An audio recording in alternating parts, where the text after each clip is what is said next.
Gauri, you don't worry about anyone. ಧೈರ್ಯವಾಗಿ ಹೇಳು. What's the truth? ಈಗ ಸತ್ಯ ಹೇಳ್ಬೇಕಾಗೋದು ನಾನಲ್ಲ ಮೇಡಮ್.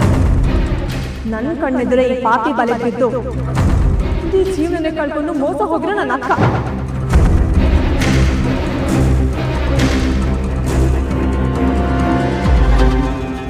ಅಕ್ಕ, ನೀನ್ ಏನು ಹೆದರ್ಕೋಬೇಡ. ಇಷ್ಟು ದಿನ ಒಳಗೊಳಗೆ ಹತ್ತು ಸತ್ತು ನರಕ ಅನುಭವಿಸಿದ್ದು ಸಾಕು.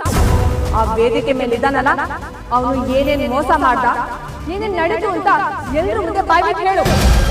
ತಪ್ಪು ಯಾರ್ದು ಅಂತ ಲೆಕ್ಕ ಹಾಕ್ತಾ ಕೂರೋ ಟೈಮ್ ಅಲ್ಲ ಇದು. ಯಾರಿಂದ ಎಲ್ಲಿ ತಪ್ಪಾಗಿದೆ ಅಂತ ನಮಗೆ ಚೆನ್ನಾಗಿ ಗೊತ್ತು. ಅದಕ್ಕೆ ನಮ್ಮ ನಿರ್ಧಾರ ಹೇಳೋಕೆ ಬಂದಿದೆ. ಹೌದು ತಾತ, ಇಂಥ ವಿಚಾರದಲ್ಲಿ ತಪ್ಪು ಇಬ್ಬರದು ಇರುತ್ತೆ, ಆದ್ರೆ ಶಿಕ್ಷೆ ಮಾತ್ರ ಹೆಣ್ಣಿಗಾಗುತ್ತೆ. ತಪ್ಪು ಇಬ್ಬರದು ಆದ್ರೂ ಇವತ್ತು ಕಠಿಣ ಶಿಕ್ಷೆ ಮಾತ್ರ ನನ್ನ ಅಕ್ಕಂಗಾಗ್ತಾ ಇದೆ. ಅದು ಬರೀ ಒಂದು ಮನುಷ್ಯ ಜೀವ ಅಲ್ಲ, ಇವತ್ತವಳ ಹೊಟ್ಟೆಯಲ್ಲಿ ಇನ್ನೊಂದು ಪುಟ್ಟ ಜೀವನೂ ಇದೆ. ಆ ಪುಟ್ಟ ಮಗುಗೆ ಅಪ್ಪನ ಆಶ್ರಯ ಬೇಕಲ್ಲ.